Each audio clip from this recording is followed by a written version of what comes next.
7 news కి స్వాగతం. తన గురించి కంటే జనం గురించి ఎక్కువగా ఆలోచించే మనస్తత్వం పవన్ కళ్యాణ్ అని ప్రముఖ సినీ నటుడు చిరంజీవి అన్నారు.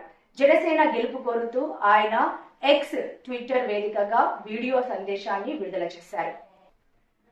ఎవరైనా అధికారంలోకి వచ్చాక ప్రజలకు ఏమైనా చేయాలనుకుంటారు. కానీ పవన్ కళ్యాణ్ తన సొంత సంపాదనను కౌలు రైతులు, జవాన్ల కోసం ఖర్చు పెట్టాడు. సినిమాల్లోకి తను బలవంతంగా వచ్చాడు, రాజకీయాల్లోకి మాత్రం ఇష్టంగా వచ్చాడు. అన్యాయాన్ని ఎదిరించేందుకు జనం కోసం జన సైనికుడయ్యాడు అని చిరంజీవి తెలిపారు.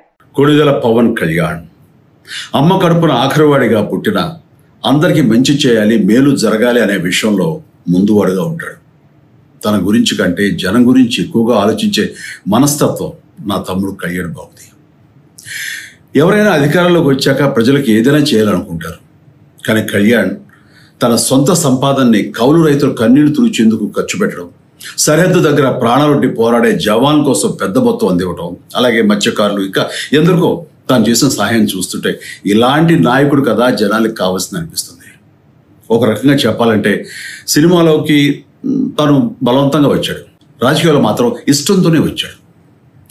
ఏ తల్లికైనా తన కొడుకు కష్టపడుతుంటే గుండె తరుక్కుపోతుంది. అలాగే ఏ అన్నకైనా తన తమ్ముడు అనవసరంగా మాటలు పడుతుంటే బాధ వేస్తుంది. అలా బాధపడుతున్న నా తల్లికి ఈ అన్నయ్యగా ఒక మాట చెప్పాను.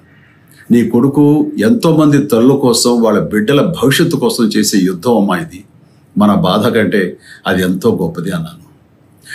అన్యాయాన్ని ఎదిరించకుండా మౌనంగా ఉండే మంచివాళ్ళ వల్లనే ప్రజాస్వామ్యం మరింత నష్టం అని నమ్మి జనం కోసం జన సైనికుడు అయ్యాడు.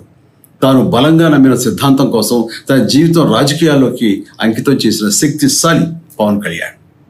ప్రజల కోసం, రాష్ట్ర భవిష్యత్తు కోసం ఆ శక్తిని వినియోగించాలి అంటే చట్టసభలో అతని గొంతు మనం వినాలి. జనమే జయను నమ్మే జనసేనాని ఏమి చేయగలడో చూడాలంటే మీరు పిఠాపురం ప్రజలు కళ్యాణ్ని గెలిపించాలి. మీకు సేవకుడుగా, సైనికుడుగా అండగా నిలబడతాడు. మీకోసం ఏమైనా సరే కలబడతాడు, మీ కళ నిజం చేస్తాడు. పిఠాపురం వాస్తవ్యులకు మీ చిరంజీవి విన్నపం, గాజు గ్లాసు గుర్తుకి మీ ఓటు వేసి పవన్ కళ్యాణ్ని గెలిపించండి. జై హింద్.